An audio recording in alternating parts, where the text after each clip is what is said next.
Merci infiniment, mes chers frères et sœurs, d'être aussi présents pour une simple conférence de presse, aussi nombreux. Certains qui font des conférences n'ont pas autant de gens, alors que là c'est une simple conférence de presse et c'est pour moi un signe d'amour et de profonde affection.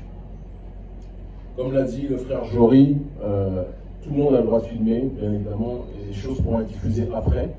Simplement, on a l'habitude, dans ce cadre du marronnage au XXIe siècle, de garder dans un premier temps les échanges entre nous et de diffuser après. Le live parfois peut faire en sorte que certains éléments peuvent être interprétés différemment de ceux qui le vivent en tant que tel. Si nous sommes ici aujourd'hui, avant toute chose, c'est par amour d'Haïti. Nous avons fait sans doute le voyage le plus long de notre vie, pourtant nous avons visité et voyagé aux quatre coins du monde depuis tant d'années dans le cadre de notre combat panafricaniste. Nous sommes partis d'Éthiopie, où nous étions invités à la fois à l'Union africaine, puis à l'université d'Addis Abeba et ensuite à l'Africa Day pour parler du panafricanisme, pour donner notre expertise sur la situation panafricaine au XXIe siècle, pour parler de la situation de notre peuple en Éthiopie, en Afrique et dans le monde noir de manière générale. Nous avons quitté l'Éthiopie et parce que, de par notre combat politique, nous ne sommes pas autorisés à traverser certains pays que Haïti connaît bien, nous avons dû faire un détour, faire quasiment le tour du monde et mettre 48 heures, un peu plus de 48 heures pour arriver. Mais Haïti vaut toutes les distances, vaut tout le temps, vaut toute la fatigue et vaut toutes les dépenses pour que l'on puisse prendre la peine de venir vers elle, à ses côtés, à vos côtés. Comme l'a dit le frère Jory, nous venons dans le cadre de la tournée internationale panafricaniste que nous effectuons, dans l'optique des 10 ans de notre ONG internationale Urgence panafricaniste, organisation qui lutte pour la justice sociale, qui lutte contre la malgouvernance, qui lutte contre le néocolonialisme et pour la souveraineté des peuples noirs aux quatre coins du monde. Si nous venons ici, certains vont se dire, mais vous parlez de panafricanisme, mais Haïti est-elle une nation concernée par? Je dirais que non seulement Haïti est concernée, mais Haïti est la matrice du combat que nous menons. S'il n'y avait pas eu la révolution haïtienne, la révolution de la première République noire, il n'y aurait pas de Kémy Séba, il n'y aurait pas d'urgence panafricaniste. S'il n'y avait pas eu des esclaves rebelles de toute confession, d'ailleurs beaucoup de gens devraient s'en inspirer au moment où certains aiment les divisions puériles, des esclaves rebelles de toute confession spirituelle, de toute confession religieuse, de différentes ethnies, des hommes, des femmes, qui avaient décidé de se réunir et d'effectuer un élément fondateur, un moment fondateur de la nation haïtienne qui était la cérémonie du bois caïman. S'il n'y avait pas eu ces derniers qui s'étaient réunis, il n'y aurait pas le combat panafricaniste que nous menons. Haïti est la matrice du panafricanisme. Et donc nous retrouver au XXIe siècle, sur les terres haïtiennes, aux côtés du peuple haïtien, qui souffre fondamentalement aujourd'hui, c'est de notre responsabilité, c'est de notre devoir. Et il en revient de notre obsession de tout faire pour contribuer à ce que Haïti puisse se relever. Si nous sommes ici présents, nous sommes ici dans une démarche bicéphale. Nous avons un certain nombre de conférences dans des universités que nous allons donner toujours dans le cadre de la propagation du panafricanisme.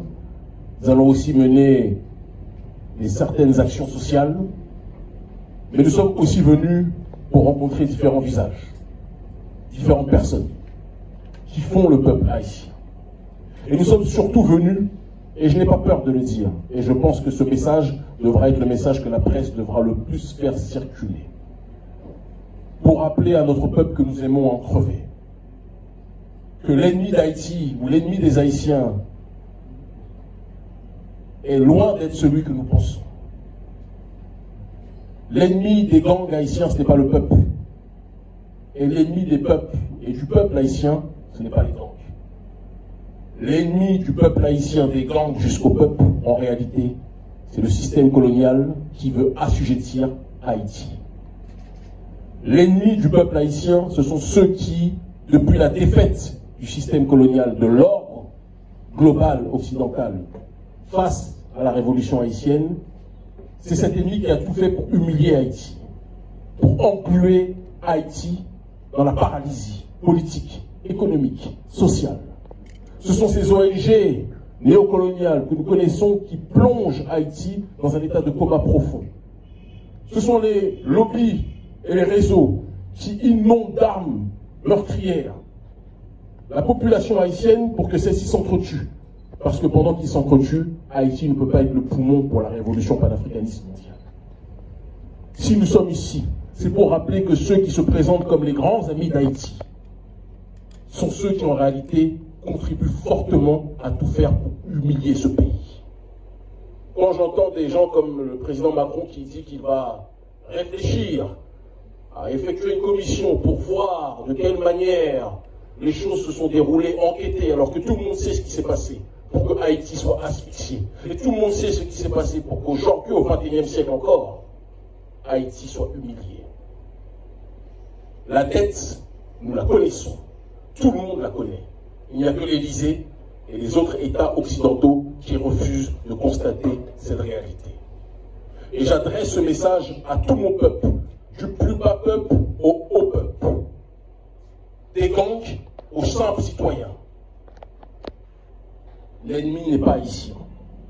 L'ennemi est à l'extérieur et nous devrions tous, et je dis nous parce que je m'inclus dans cette démarche-là, nous devrions tous nous réunir, faire front commun, cesser les guerres entre nous et nous tourner vers ceux qui font en sorte que Haïti vive un enfer. C'est le regard qui est le nôtre. C'est le message qui est le nôtre. Quand on parle du panafricanisme, on parle des diverses formes d'africanité dans le but d'obtenir une collective souveraineté. Haïti est multiple. Haïti est divers. Haïti est traversé par une multitude de sensibilités, une multitude d'émotions, une multitude de pensées. Et il en va de la souveraineté individuelle de chaque citoyen. Mais lorsque la souveraineté collective est menacée, on doit être capable de mettre nos égos de côté, de mettre nos différends de côté, de mettre nos sensibilités et nos hypersensibilités de côté, et de nous tourner vers ceux qui veulent nous voir broyer. On nous parle un peu partout en Occident qu'il y a des guerres de gangs qui se tirent tous dessus comme des sauvages, soi-disant. Je peux l'entendre. Mais qui est-ce qui donne ces armes aux gangs? Qui est-ce qui surarme le peuple haïtien? Ce sont les mêmes qui se présentent comme les meilleurs amis d'Haïti, mais qui ne veulent pas que Haïti puisse lever la tête. Quand on a des amis qui nous noient d'armes pour qu'on s'entretue, ce ne sont peut-être pas des amis, mais les sponsors de notre destruction. Et aujourd'hui, les gangs qui, à certains endroits sur le territoire, font la pluie et le beau temps, à mon sens, et je pense que certains l'ont compris à l'intérieur de ces gangs, parce que j'en ai déjà entendu un certain nombre,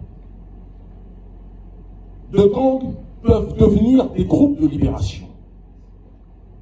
Des gangs peuvent devenir des gens qui orientent la contestation populaire vers une cause noble qui est celle de la protection d'Haïti.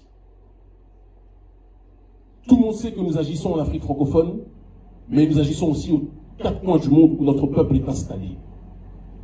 Et quand notre peuple est marginalisé économiquement, quand notre peuple est marginalisé politiquement, il est de notre responsabilité en tant qu'urgentiste panafricaniste de nous trouver aux côtés du peuple, même si nous sommes dans des territoires que l'on présente comme étant dangereux. Nous sommes au Cap haïtien. Si le temps et les moyens nous sont donnés, même si je sais que ceux qui nous ont invités ne veulent pas forcément que nous y allions, mais si nous pouvons, nous irons à Port-au-Prince, si nous pouvons. Mais je veux que vous sachiez que nous sommes avec vous. Vous n'êtes pas seuls. Même si l'Union africaine ne prend pas ses responsabilités avec dignité pour vous rappeler l'importance que vous avez pour les Noirs du monde entier, je veux que vous sachiez, peuple haïtien, que nous vous aimons en crever. Que le vrai monde panafricaniste vous aime et est à vos côtés. Que le peuple noir sur le continent africain vous regarde, vous aime avec sincérité. Ne vous laissez pas distraire par certains présidents qui, après avoir passé des deals avec le gouvernement américain, veulent agir vis-à-vis de vous comme des entités coloniales. Non. Le peuple africain vous aime. Les Noirs du monde entier vous aiment. Vous êtes un symbole pour nous tous. Nous savons que nous souffrons, Et je veux que vous sachiez, conformément à la philosophie de l'Ubuntu, que si vous êtes mal, nous sommes mal collectivement.